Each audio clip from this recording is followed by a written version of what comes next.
بسم اللہ الرحمن الرحیم۔ السلام علیکم۔ یہ واقعہ لاہور کے اندرونی گاؤں کا ہے، جس کو اندرون لاہور کہنا زیادہ بہتر ہوگا۔ آپ سب یہ کہانی سن کر حیران رہ جائیں گے۔ یہ کہانی سارہ نامی عورت کی ہے، اسی کی زبانی سنتے ہیں۔ میرا نام سارہ ہے، میری عمر 19 سال تھی۔ ہم لوگ لاہور میں رہتے تھے۔ میں اپنے محلے میں رہنے والے جاوید نامی ایک لڑکے سے محبت کرتی تھی۔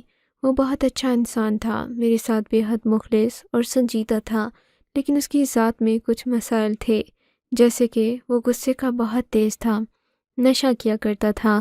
ایسا نہیں تھا کہ وہ نشے کے بغیر رہ نہیں سکتا تھا، لیکن جب اسے موقع ملتا تو وہ ضرور کرتا۔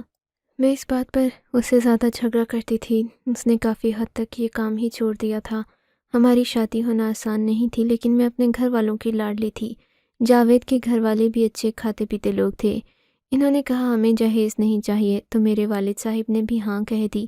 ویسے تو بہت اچھے انسان تھے، لیکن بہت زیادہ کنجوس تھے۔ اس گھر میں شادی کیوں نہیں کرتے جہاں پر انہیں جہیز بھی دینا نہیں پڑتا؟ ان کی بیٹی کی مرضی بھی تھی۔ ہماری قسمت اچھی تھی کہ ہماری شادی ہو گئی۔ شادی کو بھی کچھ ہی دن گزرے تھے۔ ہمارا رشتہ بالکل ٹھیک تھا۔ جب سے شادی ہوئی تھی، جاوید نے نشے کو ہاتھ بھی نہیں لگایا تھا۔ اس نے میری قسم کھائی تھی کہ وہ ایسا کبھی بھی نہیں کرے گا۔ شادی والی رات ہی میں نے اس سے وعدہ لیا تھا کہ ایک ہفتے بعد ہمارے گھر میں جاوید کی ایک کزن رہنے کے لیے آ گئی، جس نے یہاں پر پڑھائی کرنا تھی۔ میری نان نے مجھے بتایا یہ تو وہی لڑکی ہے جو جاوید بھائی کو بہت زیادہ پسند کرتی تھی۔ اس کے ساتھ بھائی کی منگنی ہو گئی تھی، لیکن کیونکہ بھائی آپ کو پسند کرتے تھے اسی لیے انہوں نے منگنی توڑ دی، لیکن یہ اب بھی بھائی کو بہت پسند کرتی ہے۔ جب منگنی ٹوٹ گئی تو یہ بے ہوش ہو گئی تھی۔ رو رو کر اس نے سب کو کہا تھا اسے کہو مجھ سے شادی کر لو۔ وہ لڑکی کافی پتلی تھی، مجھ سے زیادہ خوبصورت بھی تھی۔ اس نے دن میں بھی ایسا میک اپ کیا ہوا تھا جیسے کہ شادی میں آئی ہے۔ میں حیران تھی کہ اگر اس کے گھر والوں کو پتہ ہے کہ وہ اس گھر کے لڑکے سے محبت کرتی تھی تو پھر انہوں نے اس کو رہنے کے لیے یہاں کیوں بھیج دیا؟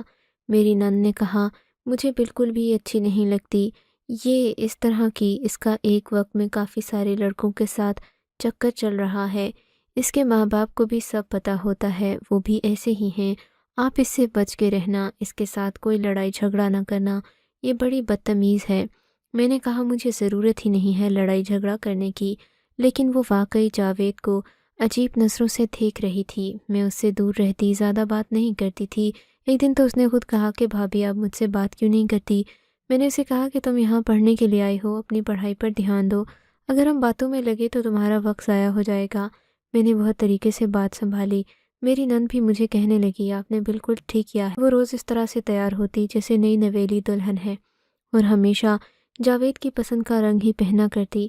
میں تو اس بات پر حیران تھی کیا سارے رنگ کپڑے اسی رنگ کے لے کر آئی تھی۔ میں اچھی طرح سمجھ رہی تھی کہ وہ کیا کر رہی ہے۔ کبھی گرنے کا ناٹک کرتی، جب جاوید اس کے آس پاس کھڑا ہوتا کہتی مجھے اوپر اٹھاؤ، میرا ہاتھ پکڑ لو، لیکن جاوید بھی اسے بہت زیادہ چڑھتا تھا۔ میں بہت زیادہ صبر سے یہ سب کچھ برداشت کرتی رہی، کیونکہ مجھے اپنے گھر کا اور اپنے کمرے کا ماحول خراب نہیں کرنا تھا۔ ویسے بھی اگر کوئی خود ہی آپ کے پیچھے پڑ جائے تو اس میں آپ کا قصور نہیں ہے۔ میں اچھی طرح جانتی تھی کہ جاوید صرف مجھ سے محبت کرتا تھا، ورنہ کبھی اس کو گھر میں نہ گھسنے دیتے۔ جب عظمیٰ آس پاس ہوتی تو میری ساس مجھے ضرورت سے زیادہ عزت دیتی، مجھ سے بہت پیار سے پیش آتی۔ وہ شاید عظمیٰ کو یہ بتانا چاہتی تھی کہ میں اپنی بہو سے بہت زیادہ خوش ہوں۔ اچھا ہوا کہ تم میری بہو نہیں بنی، کیونکہ یہ بیٹی مجھے بہت پیاری ہے۔ ہماری نئی نئی شادی ہوئی تھی۔ میرے سسرال میں کوئی تنگی کا ماحول نہیں تھا۔ ہمارے لوگ ایک دوسرے کے ساتھ بیٹھ جاتے، جاوید میرا ہاتھ بھی پکڑ لیتا، ہنسی مذاق بھی کر لیتے۔ جب وہ گھر آتا میری ساس خود کہتی کہ بیٹی شوہر گھر آ گیا ہے، ہاتھ منہ دھو لو، جاؤ اس سے پوچھو کسی چیز کی ضرورت تو نہیں ہے، تیار ہو کر رہا کرو، ابھی تمہاری نئی نئی شادی ہوئی ہے۔ لیکن کہتے ہیں جہاں محبت زیادہ ہوتی ہے وہاں جھگڑے بھی زیادہ ہوتے ہیں۔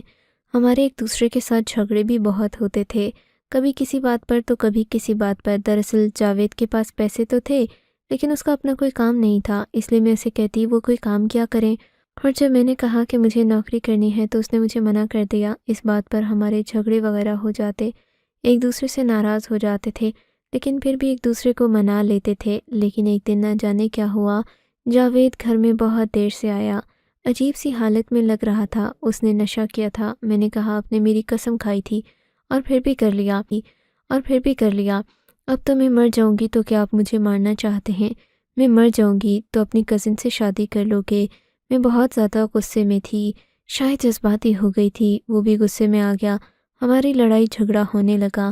جاوید نے مجھے عجیب و غریب قسم کی باتیں کہنا شروع کر دیں جن کی کوئی تک ہی نہیں بنتی تھی، کہ تم تو کوئی کام بھی ٹھیک سے نہیں کرتی ہو، شکل دیکھو اپنی کیسی عجیب سی نکالی ہوئی ہے، تمہیں دیکھ کر میرا دل نہیں کرتا کہ تمہارے پاس بیٹھوں۔ میں حیران تھی کہ بات کہاں سے کہاں جا رہی تھی۔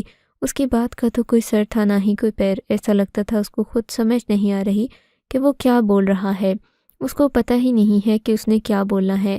ہم دونوں کے جھگڑے کی آوازیں سن کر میری ساس اور نند وہاں پر آ گئی۔ پھر میرے شوہر نے مجھے طلاق دے دی۔ میری ساس بھی حیران رہ گئی، میری نند بھی، ان کو بھی ابھی اس بات کی امید نہیں تھی کہ جاوید اس طرح کی کوئی بات کر دے گا۔ میرے قدموں تلے سے زمین نکل گئی، میری آنکھوں میں فوراً آنسو بھرے۔ جاوید کو اس طرح دیکھا جیسے اس نے میری جان لے لی ہے۔ اس کے ہاتھ پاؤں بھی ایسے کانپنے لگے جیسے وہ واقعی کوئی قاتل ہے، کسی ایسے بندے کو جان سے مار بیٹھا ہے جس سے بہت زیادہ محبت کرتا تھا۔ میرا شوہر بے ہوش ہو گیا۔ جب اس کو ہوش آیا اسے ٹھیک طرح سے کچھ یاد نہیں تھا، لیکن جب اس کی ماں نے یاد کروایا تو اس کو یاد آ گیا۔ وہ عجیب سی حالت میں آ گیا۔ اس نے کہا مجھے نہیں پتا میرے ساتھ کیا ہوا ہے، کسی نے میرے کھانے میں کوئی چیز ملائی ہے۔ جب بات پتہ کی گئی، ادھر ادھر سے چیک کیا تو پتہ چلا یہ کام عظمیٰ کا تھا۔ اس نے جان بوجھ کر جاوید کو نشے کی دوا کھلا دی تھی تاکہ وہ غصے میں آ کر اس طرح کی کوئی حرکت کر دے۔ یہی ہوا تھا، کیونکہ شاید وہ جاوید کو اچھی طرح جانتی تھی کہ اسے اپنے غصے پر قابو نہیں تھا۔ میری غلطی تھی کہ میں بہت زیادہ جذباتی ہو گئی تھی۔ جاوید ابھی اپنے کمرے میں بیٹھا رو رہا تھا، میرے آنسو ویسے ہی نہیں رک رہے تھے۔ میں نے اپنی ساس کو کہا کہ میں واپس نہیں جانا چاہتی۔ میری ساس نے کہا اتنا بڑا مسئلہ بن گیا ہے، سب کے سامنے اس نے تمہیں طلاق دی ہے، اگر کمرے میں دیتا تم لوگوں میں رجوع ہو سکتا تھا، لیکن اب ہم کیا کریں؟ اب تو ایک ہی حل ہے کہ حلالہ کروایا جائے۔ جاوید کا کہنا تھا میں اپنی بیوی کو کسی اور کے ساتھ دیکھنا نہیں چاہتا، دیکھنا تو دور کی بات سوچ بھی نہیں سکتا، مجھے فرق نہیں پڑتا کسی بات سے، یہ میری بیوی ہے، بس یہ میرے ساتھ ہی رہے گی۔ میری ساس نے جاوید کے منہ پر تھپڑ دے مارا۔ تو اتنا بچہ نہیں ہے کہ تجھے ان باتوں کا نہیں پتا، اپنے اوپر قابو نہیں رکھ سکتا، اور تیری غلطی ہے، تو نے کیوں اس لڑکی کو اس گھر میں رہنے کی اجازت دی تھی؟ بات تو تیرا سر پر نہیں ہے، تو نے ہی فیصلے کرنے تھے نا۔ جاوید کا کہنا تھا کہ پہلے میں نے اس کا رشتہ ٹھکرا دیا، اس کے ساتھ برا کیا، اس لیے سوچا یہاں پر رہے گی تو اس کی پڑھائی ہو جائے گی، نہیں تو کل کو کہے گی کہ اس شخص نے مجھ سے شادی بھی نہیں کی اور مجھے پڑھنے بھی نہیں دیتا۔ میں تو اس کا بھلا سوچ رہا تھا۔ میری ساس نے کہا لیکن وہ جو کرنے آئی تھی وہ تو کر چلی ہے، اب کیا ہوگا؟ ہم دونوں ہی بہت بڑی مصیبت میں تھے، مجھے پتا تھا میرے شوہر نے جان بوجھ کر نہیں کیا، اس نے غلطی کی تھی، اس کی غلطی تھی نہیں۔ ہم ایک دوسرے کے سامنے بھی نہیں جا سکتے تھے، دور دور سے ایک دوسرے کو دیکھتے تو دکھ ہوتا کہ کیا کرنا چاہیے تھا، کیا میں واپس چلی جاتی؟ جاوید کا کہنا تھا میں کوئی حل نکال لوں گا، لیکن تم یہاں سے جانا نہیں۔ کچھ دن کے بعد اس نے آ کر ہمیں ایک عجیب سی بات بتائی۔ اس کا کہنا تھا میں نے ایک منٹ بھی آرام نہیں کیا، جگہ جگہ پوچھتا رہا، بہت سارے مفتیوں سے بات کی ہے، بہت سے لوگوں سے بھی پوچھا ہے، ایک بات کے بارے میں مجھے بتایا گیا ہے، مجھے لگتا ہے کہ اس سے ہماری مدد ہوگی۔ میں کمرے میں تھی، باتیں سن رہی تھی، ان کو پتا تھا میں کمرے میں ہوں، میری نند بھی ساتھ بیٹھی تھی۔ یہ بات میرے شوہر میری ساس کو بتا رہا تھا۔ میری ساس نے کہا کیا طریقہ مل گیا ہے تجھے؟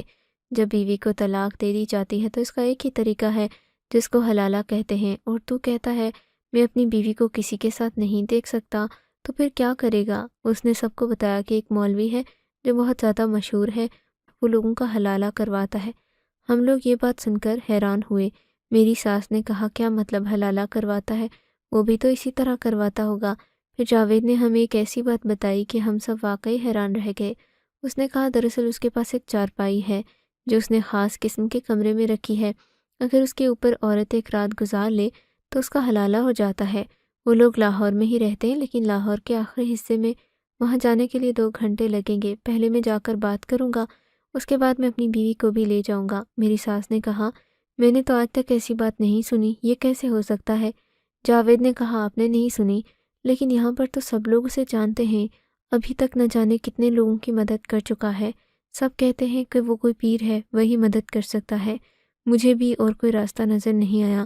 آپ کو کیا لگتا ہے کہ وہ لوگوں سے جھوٹ بول کر اتنے سارے لوگوں کا گناہ اپنے سر لے رہا ہوگا؟ اگر وہ ایسا ہوتا تو وہ خود ہی غرق ہو جاتا، میری ساس خود ہی غرق ہو جاتا۔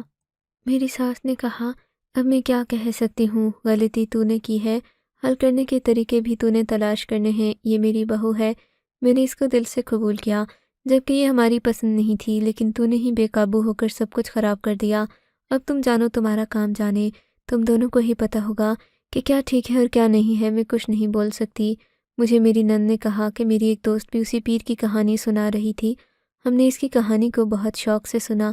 وہ کالج جایا کرتی تھی، اس کی کچھ دوستوں کی شادی ہو گئی، اس کا کہنا تھا میری دوست کے شوہر نے بھی اس کو غصے میں طلاق دے دی، ابھی وہ لوگ ساتھ ہیں، ان کا ایک بچہ بھی پیدا ہوا ہے۔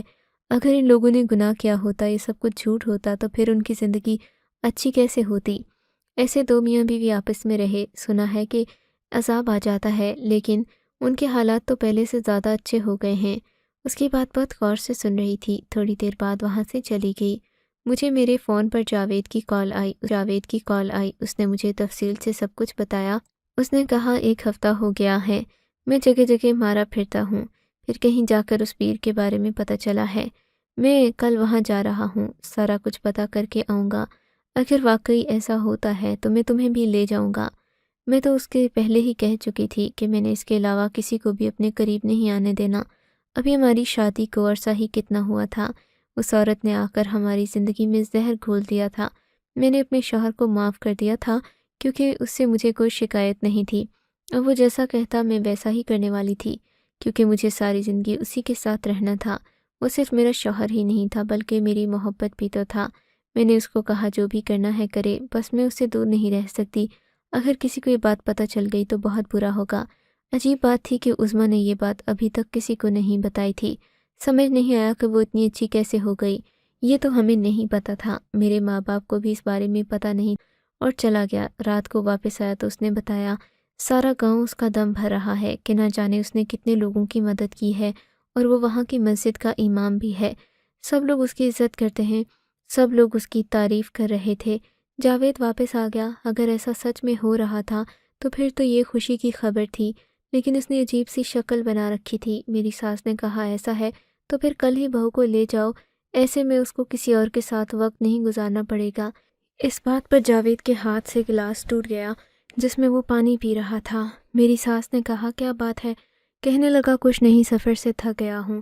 کھڑکی کی ہار سے لے کر میں اسی کو دیکھ رہی تھی، اس نے مجھے ایک نظر دیکھا، میں نے آنکھوں سے پوچھا کیا بات ہے؟ اس نے نہ میں سر ہلا دیا، دوسرے کمرے میں جا کر سو گیا، لیکن کہا ہم صبح صبح ہی جائیں گے۔ میں نے جانے کی تیاری کر لی۔ میری ساس کا کہنا تھا کہ نند کو ساتھ لے جاؤ کیونکہ وہ خود تو بیمار رہتی تھی، اتنی دور نہیں جا سکتی تھی، میرے شوہر نے کہا نہیں ہم دونوں چلے جائیں گے، یہ ہم دونوں کا ہی معاملہ ہے۔ سارا رستہ میرے شوہر نے مجھ سے کوئی بات نہیں کی، ہم ایک دوسرے کے لیے غیر ہو گئے تھے، لیکن جب وہ پہلے غیر تھا تب بھی تو ایک دوسرے سے بات کر لیتے تھے۔ میں اس سے بات کرنے کے لیے بہت بے چین تھی۔ گاڑی میں سب سے پیچھے بیٹھے تھے، کوئی ساتھ بھی نہیں تھا، میں اس سے بات کرنا چاہتی تھی لیکن وہ مجھ سے بات نہیں کر رہا تھا، بہت اداس اور پریشان لگ رہا تھا۔ میں نے کہا اتنا پریشان ہونے کی کیا ضرورت ہے، سب کچھ ٹھیک ہونے والا ہے، آپ کو تو مسئلے کا حل مل گیا تو پھر کیا ہو گیا ہے، یہ تو آپ اچھی طرح جانتے ہیں کہ اب سب ٹھیک ہو جائے گا۔ لیکن اس نے میری کسی بات کا جواب نہیں دیا، جانے کہاں کھویا ہوا تھا۔ بات تو عجیب سی تھی، ایک دوسرے کو پانے کے لیے ہم نے کتنی دعائیں مانگی تھیں، سجدے کیے تھے، پھر ہمارے ساتھ اتنا برا ہو گیا، شاید ہمیں نظر لگ گئی تھی ہماری محبت کو بھی، لیکن اب سب کچھ ٹھیک ہونے والا تھا۔ ہم لوگ وہاں سے چلے گئے، ہمیں ایک کمرے میں بٹھا دیا گیا، یہ وہی کمرہ تھا جہاں پر وہ چارپائی بھی پڑی تھی۔ میں دیکھ کر حیران ہوئی کہ سوائے اس کے کچھ بھی نہیں تھا، وہ ویسی چارپائی تھی جیسی پرانے زمانے کے لوگوں کی ہوا کرتی ہے، جس کے پائے بڑے بڑے ہوتے ہیں، جن پر بہت خوبصورت رنگ کیے جاتے ہیں، دیکھنے میں کافی پرانی لگتی تھی۔ موسم کی مناسبت سے اس کے اوپر بستر بھی پڑا ہوا تھا۔ اس کمرے میں نہ تو کوئی کھڑکی تھی نہ ہی کوئی روشن دان، زمین بھی بالکل کچی تھی۔ ہم کمرے میں اکیلے بیٹھے تھے، ہمیں انتظار کرنے کے لیے کہا گیا۔ میں نے کہا یہ وہی چارپائی ہے، دیکھنے میں کچھ عجیب سی نہیں لگ رہی، مجھے تو اس بات کی خوشی ہے کہ مجھے کسی سے شادی نہیں کرنا پڑے گی، کسی کے ساتھ رہنا نہیں پڑے گا، تمہیں پتہ ہے میں تمہارے علاوہ کسی کے بارے میں سوچ بھی نہیں سکتی۔ میرا شوہر پتھر بنا بیٹھا تھا،